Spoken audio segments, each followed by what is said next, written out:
మనం అందరిలో ఆలోచించడం ద్వారా జీవితంలో ఉన్నత స్థితిని చూడలేము.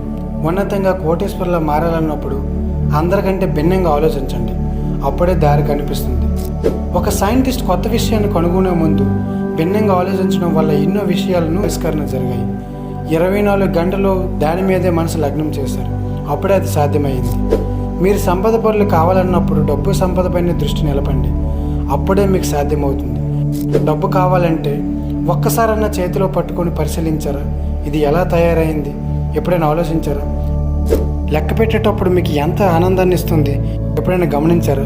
పదే పదే లెక్క పెట్టండి. దాని గురించి తెలుసుకోండి. దాని విలువ ప్రభుత్వం ఎలా బేజీ వేస్తుంది, ఏ సంవత్సరాల్లో ఏ గవర్నర్ సంతకాలు ఉన్నాయి, అప్పుడప్పుడు ఇలా పరిశీలించండి. ఇప్పుడు ప్రసార మాధ్యమాలలో మీకు అన్నీ అందుబాటులో ఉన్నాయి. డబ్బుని దైవంలా భావించండి, ప్రేమించండి. అప్పుడే అది మీ వద్దకు పుష్కలంగా చేరుతుంది.